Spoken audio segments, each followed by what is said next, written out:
బీసీలకు రిజర్వేషన్ సాధించే వరకు కాంగ్రెస్ నేతలు ఢిల్లీ వదిలి రావద్దన్నారు మాజీ మంత్రి గంగుల కమలాకర్. 8న హైదరాబాద్ రావాల్సిన అవసరం లేదన్నారు. హైదరాబాద్కు వచ్చి కాంగ్రెస్ నేతలు చేయాల్సింది ఏమీ లేదంటూ విమర్శించారు.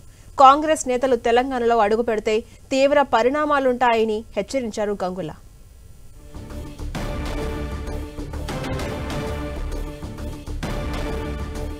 ఇదే విషయంపై మాజీ మంత్రి గంగుల కమలాకర్తో మా ప్రతినిధి సతీష్ ఫేస్ టు ఫేస్. రిజర్వేషన్ల సాధన కోసం కాంగ్రెస్ ఢిల్లీ బాట పట్టింది. రిజర్వేషన్ పైన బీఆర్ఎస్ ఏం చేయబోతుంది, ఏ రకంగా ముందుకెళ్లబోతుందో తెలుసుకునే ప్రయత్నం చేద్దాం. ప్రస్తుతం నాకు అందుబాటులో మాజీ మంత్రి కరీంనగర్ ఎమ్మెల్యే గంగుల కమలాకర్ ఉన్నారు. ఈరోజు ఢిల్లీలో జంతర్ మంతర్ వద్ద కాంగ్రెస్ ధర్నా చేస్తుంది. బీసీ రిజర్వేషన్ పైన క్లారిటీ కోసం ధర్నా చేస్తుంది. ఎట్లా చూస్తారు కాంగ్రెస్ చేసేటువంటి ఆందోళన? కాంగ్రెస్ పార్టీకి నిజంగా చిత్తశుద్ధి ఉంటే 5, 6, 7 వెనక ధర్నా ఒక లిమిటెడ్ టైం పెట్టుకోకుండా ఆ యొక్క ధర్నా ఎప్పటి వరకు ఉండాలంటే శాశ్వతంగా ఉండాలి. రిజర్వేషన్ సాధించే వరకు కూడా ఢిల్లీని వదిలి రావద్దు. ఎందుకంటే గత చరిత్రలో తమిళనాడు రిజర్వేషన్ ఎట్లా సాధించుకుందో చెప్పాం మేము మీకు. ఆమె తమిళనాడులో 94లో పివి నరసింహారావుకి వెళ్ళింది జయలలిత గారు.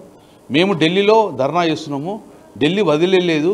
మీరు ఈ యొక్క మా యొక్క రిజర్వేషన్కు 9వ షెడ్యూల్లో చేర్చి మాకు ప్రొటెక్షన్ ఇవ్వాలి అని చెప్పేసి మీరు ఇచ్చేదాకా మేము ఇక్కడ కదిలేదు అని పివి నరసింహారావు ప్రెజర్ పెట్టడం జరిగింది.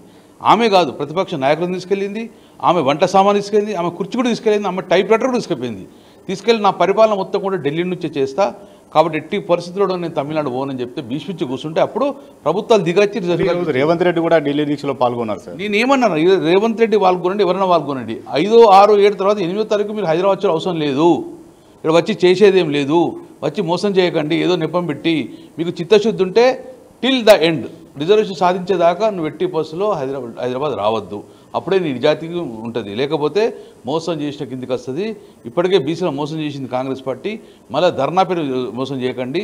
రిజర్వేషన్ సాధించేదాకా పార్లమెంట్ అయ్యేదాకా ఉండండి, పార్లమెంట్లో బిల్లు పెట్టేయండి, ప్రొటెక్షన్ తీసుకొని రండి. అంటే బీసీ నేతలు కావచ్చు, బీఆర్ఎస్ పార్టీ ప్రతిపక్ష పార్టీ నేతలు కావచ్చు, మిమ్మల్ని ఏమైనా కాంగ్రెస్ ఆహ్వానించిందా? ఎందుకంటే కాంగ్రెస్ మంత్రి పొన్నం ప్రభాకర్ బీసీ నేతలు అంతా కూడా రావాలి, కలిసి రావాలి, అన్ని పార్టీలు కలిసి రావాలని చెప్పారు. మీ పార్టీకి అటువంటి ఆహ్వానం ఏమైనా ఇచ్చారా? అసెంబ్లీ వేదిక ఏదో ముఖ్యమంత్రి మేము రిక్వెస్ట్ చేశాం, ఇది రాజకీయ కోణం కాకుండా మమ్మల్ని పిలవండి, మేమందరం ఎమ్మెల్యేలు వస్తాము, మీకు మద్దతుగా పోరాటం చేస్తామంటే ఇప్పుడు కూడా ఆహ్వానం అందలేదు మాకు. ఏదో ఓవరాల్గా పొన్నం ప్రభాకర్ ఇష్టం మాట్లాడితే మేము ఒక ఎమ్మెల్యేలం, మాకు అది కాదు కదా ప్రభుత్వ పరంగా వచ్చేది. ముఖ్యమంత్రి గారు మా అధినేతతో మాట్లాడి మా డెలిగేషన్ తీసుకెళ్ళాలి. అది లేకుండా ఒక్కడు మేము పోతాం ధర్నా చేస్తాం మొత్తం కాదు, కాంగ్రెస్ పార్టీ మేము చేసినాము, బీజేపీ నూకినాము, అట్లా కాదు కావాల్సింది. చిత్తశుద్ధితోటి ప్రొసీజర్ ప్రకారం చేస్తే డెఫినెట్గా రిజర్వేషన్ వస్తాయి. అంటే ఆహ్వానిస్తే వెళ్ళేవారా మీరంతా కూడా? 100కు 100% పోరాటం చేస్తాను ముందు ఉంటాం మేము బీసీలో.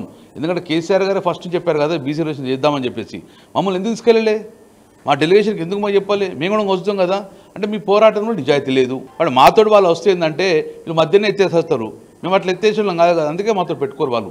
అందుకే మేము క్లియర్గా చెప్తున్నాం, ముఖ్యమంత్రి గారు ఇప్పటికే పులి మీద స్వారీ చేస్తున్నారు, పులి తినట్టది. మీకు పులి తినకుండా ఉండాలంటే 9వ షెడ్యూల్లో పెట్టేదాకా మీరు ఢిల్లీ నుంచి కదలకండి. హైదరాబాద్లో వచ్చి మీరు చేసే పని కూడా ఏం లేదు. ఒకవేళ మీరు హైదరాబాద్లో బీసీ రిజర్వేషన్ లేకుండా వస్తే ఈ యొక్క తెలంగాణ బీసీలు మాత్రం ఊరుకుని లేదు. కేసీఆర్ ఏం చెప్పిండు, ఉమ్మడి ఆంధ్రప్రదేశ్ రాష్ట్రం నుంచి నేను వెళ్తున్నాను, నేను తెలంగాణ రాష్ట్రం అడుగు పెడతా అని చెప్పిండు ఢిల్లీకి. అలాగే నువ్వు శపథం పూడు, ఎందుకు పూడతలేవు, ఎందుకు మోసం చేస్తావు? డెఫినెట్గా ఇది మా మోసం చేసే ప్రక్రియలో భాగమని 7వ తారీఖు తర్వాత నువ్వు 8వ తారీఖు తెలంగాణలో నువ్వు అడుగు పెడితే, రిజర్వేషన్కి అడుగు పెడితే డెఫినెట్గా తీవ్ర పరిణామాలు ఉంటాయి. ఆ డిమాండ్ ఇప్పుడు ఈ పార్లమెంట్ పెట్టమని అంటున్నాం. మాకు గడవాల్సింది 42% ఏదైతే తీర్మానం అయిందో ఆ తీర్మానానికి రాజ్యసభలో బిల్ ప్రవేశపెట్టమని చెప్పి డిమాండ్ మాది. ఇది మొత్తానికైతే బీసీ బిల్లు పైన ఒక చిత్తశుద్ధితో పార్టీలన్నీ కూడా ముందుకు సాగాలి. కాంగ్రెస్ బిల్లు సాధించిన తర్వాతనే తెలంగాణలో అడుగుపెట్టాలని చెప్పి ఎమ్మెల్యే గంగుల కమలాకర్ చెప్తున్నారు. మొత్తానికైతే బీసీ బిల్లు పైన మాత్రం పొలిటికల్ మాత్రం ఈటెక్కుతుంది. కెమెరా పర్సన్ సుధీర్తో సతీష్, 10 టీవీ, కరీంనగర్.